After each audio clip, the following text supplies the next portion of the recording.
मुस्लिम राष्ट्रीय मंच के राष्ट्रीय संयोजक मोहम्मद अफजल ने कहा, देश और हिमाचल में मस्जिद मामलों को लेकर जो बवाल हुआ है उसमें सरकार की ओर से जो कार्रवाई हुई है वह सही है।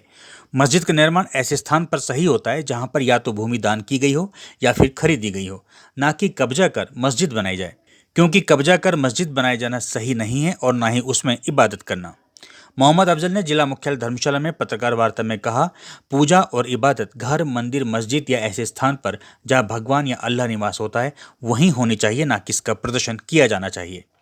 उन्होंने कहा कि हमें समाज में भाईचारे और सद्भावना का माहौल बनाए रखना है, चाहे हम किसी भी धर्म या मजहब से हों। हम जब सड़क पर हैं तो एक भारतीय के रूप में हैं। आप भी सुने वक्फ बोर्ड मामले में मोहम्मद अफजल क्या कह रहे हैं। आजकल देश के अंदर कुछ ऐसे माहौल बन रहे हैं, न सिर्फ हिमाचल प्रदेश बल्कि देश में, कि कहीं ना कहीं हमारे देश का जो वातावरण है, जो सद्भावना का वातावरण है, जो गंगा जमनी तहजीब का वातावरण है, इसको कैसे ख़राब किया जाए। कुछ तत्व ऐसे हैं जो उसको ख़राब करने की कोशिश कर रहे हैं। मैं इसमें किसी जाति, मज़हब या धर्म का नाम नहीं ले रहा, क्योंकि वो सब जगह मौजूद है। और जो इस तरह के लोग होते हैं वो ना तो किसी धर्म से ताल्लुक़ रखते, ना किसी जाति से ताल्लुक़ रखते, ना किसी मज़हब से ताल्लुक़ रखते। मेरा ये मानना है, हमारे संगठन का ये मानना है, जो इस तरह के लोग होते हैं। जिस तरह से अभी आप और हमने देखा कि हिमाचल के अंदर मंडी और अपना शिमला के अंदर एक बवाल हुआ। देखिए, हमारा मुस्लिम राष्ट्र मंच का सीधा मानना यह है कि हमारा देश संविधान से चलता है, कानून से चलता है। हमारे देश में संविधान है। हम कोई भी व्यक्ति, कोई धर्म उससे ऊपर नहीं है, सब उसके नीचे ही हैं। अगर कोई मुस्लिम समाज का व्यक्ति किसी जगह पे कब्जा करता है या कोई अनुचित निर्माण करता है तो हमारे देश में कानून है, उसका हमें इस्तेमाल करना चाहिए। और देखिए, हमारा इस्लाम तो ये कहता है, अगर आप मस्जिद बनाना चाहते हैं ना, किसी जगह मस्जिद बनाना चाहते हैं, या तो वो ज़मीन जो है आपकी ख़रीदी भी हो या वक्फ से या किसी ने दान दी हो। किसी की कब्ज़ा की हुई ज़मीन पे किसी का एनक्रोचमेंट करके अगर आप मस्जिद बनाते हैं तो वो मस्जिद नाजायज़ है और उसमें अपनी इबादत करना भी हमारे लिए नाजायज़ है। और हमें गवर्नमेंट जो हमारे म्यूनिसिपल बायलॉज हैं उसका भी हमें ध्यान रखना चाहिए। अगर हमारे म्यूनिसिपल बायलॉज से हमें इजाज़त नहीं मिली तो हमें वो आगे काम नहीं करना चाहिए। मेरा ये मानना है कि हम सर्व समाज से हमारी अपील है इस चीज़ को लेकर कि हमें कानून को सबसे ऊपर रखकर, कानून जो कहे, क्योंकि आज ये सब्जुडिस है ये मामला, तो हमें कानून जो समाज में, देश में जो हमें जो एकता का और भाईचारे का वातावरण पैदा करना है। हमारे उत्तर प्रदेश का एक व्यक्ति जो है, जो अपने आप को स्वामी भी कहता है, इन लोगों ने धर्म के ऊपर, मज़हब के नाम पर कुछ उनके जो ऊंचे व्यक्तित्व हैं, जिनको श्रद्धा से हम लोग जिनका नाम लेते हैं, उनके नाम पर कहीं ना कहीं टिप्पणियाँ करी हैं और घोर विरोधी टिप्पणी करी है। उसके देखिए, ये हिंदुस्तान का कानून है, यहाँ डेमोक्रेसी है, यहाँ आपस में भाईचारा है, तो हमें यहाँ पर एक दूसरे के जज्बातों का हमें सम्मान करना पड़ेगा, एक दूसरे के साथ मिलकर काम करना पड़ेगा, एक दूसरे के साथ सहयोग करके काम करना पड़ेगा। हम विश्वगुरु कैसे कहलाएंगे अगर हम एक दूसरे का जो है सम्मान नहीं कर पाएंगे। अगर कोई व्यक्ति उठता है, वो चाहे किसी मज़हब या धर्म का आदमी हो, और वो किसी भी मतलब पूजनीय व्यक्ति को, किसी भी श्रद्धाई व्यक्ति को, किसी भी धर्म का पैगंबर हो या अल्लाह या भगवान या किसी के नाम पर कोई भी किसी प्रकार की टिप्पणी करता है, ये सब हम लोगों के लिए श्रद्धेय हैं। अगर उनके लिए, फिर उसके लिए मैं ये कहता हूँ कि उसके लिए भी हम लोगों को कानून का सहारा लेना चाहिए। आपस में देश के अंदर वातावरण खराब नहीं करना चाहिए। जो अब हो रहा है उसके लिए हम बिल्कुल, उसका मुस्लिम राष्ट्र मंच घोर विरोध करता है। और साथ ही हम ये कहते हैं कि आइए हम सब उसमें, आप लोगों का भी मैं चाहता हूं कि आप लोग भी हमारे को इसमें जो है ना सहयोग करें, ताकि हम लोग यहाँ पे देश के अंदर एक अच्छा वातावरण स्थापित कर सकें। अभी केंद्र सरकार ने एक कानून पास करने की कोशिश करी थी, संसद में आया था, कानून आया था, जिसको हम सब लोग जानते हैं, वक्फ अमेंडमेंट एक्ट 2024। उसके बारे में केंद्र सरकार का बड़ा विरोध हुआ।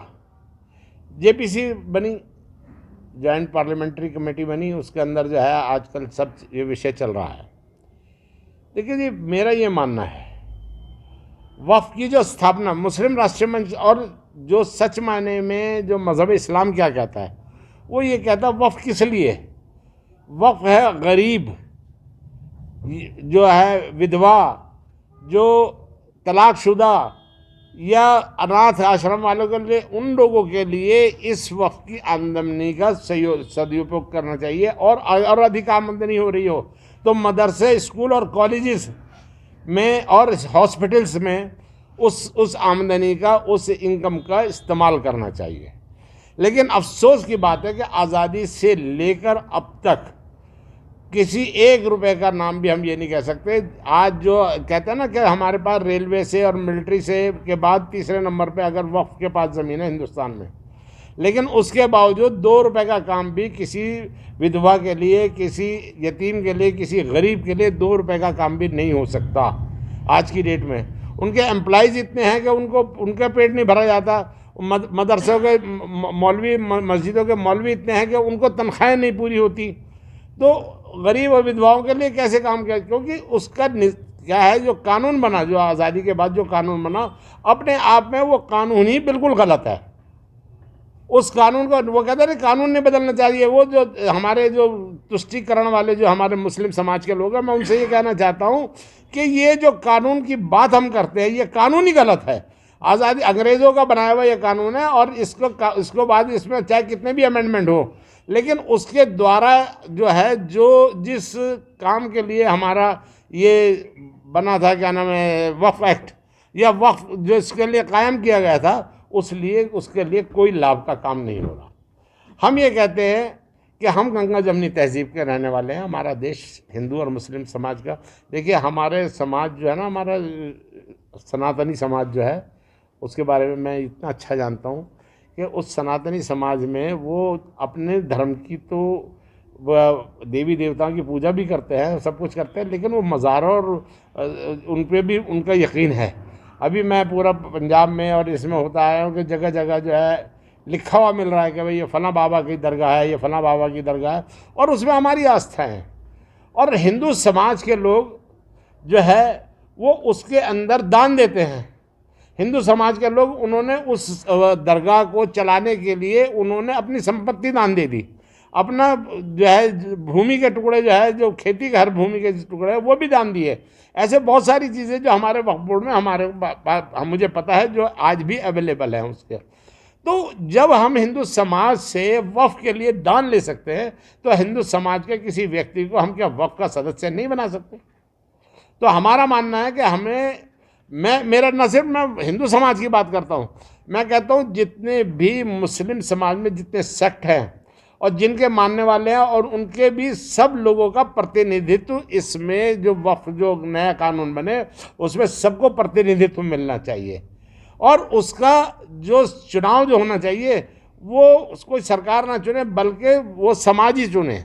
ये हमारा हिंदुस्तानी समाज, हाँ। और उसमें जो हमारे भाई साहब भी कह रहे हैं कि उसमें महिलाओं का भी पूरा प्रतिनिधित्व होना चाहिए।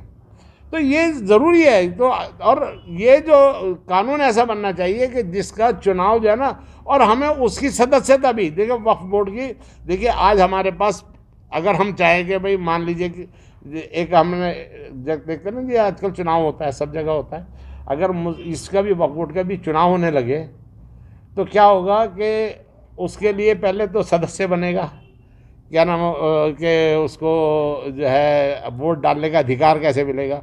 तो उसका रखो ना 500 रुपये पर व्यक्ति। देखिए अगर दिल्ली के अंदर 2-3-4 लाख हैं तो उसमें से 2 लाख भी बन गए तो कितने करोड़ आ जाएंगे आपके पास? आपकी जो समस्या हल हो जाएगी। और फिर उसके बाद आप जिसको ऐसा कानून बनाओ कि उसको, जिसको अध्यक्ष बनाना है या उन लोगों को बनाना है जो लोग जो है जिनके पास संपत्ति ऑलरेडी हो, उसका वो भूखा ना हो, जो आए और आके वो उस संपत्ति में पड़ जाए और उसका खाए और उसी का पिए। केंद्र सरकार पे हमें यकीन है कि केंद्र सरकार जो है वो इस ओर ध्यान दे रही है, क्योंकि ये सरकार जो है सबके लिए, क्योंकि मैंने ये देखा है जितनी भी योजनाएं बनी हैं आज तक, 2014 से जब से सरकार आई है और आज तक जितनी भी योजनाएं बनी हैं वो सर्व समाज के लिए बनी है, हिंदू या मुसलमान समाज के लिए नहीं बल्कि सारे समाज के लिए बनी है वो योजनाएं, और उस पर अमल भी किया गया निष्पक्ष होकर। तो मुझे यकीन है कि इसके ऊपर भी वक्फ कानून जो बनेगा तो उस पर भी सर्व समाज का ध्यान रखकर उसको वक्फ बोर्ड का नया कानून बने, उसके लिए हम पुरजोर अपील करते हैं सरकार से भी और समाज से भी। बहुत बहुत धन्यवाद।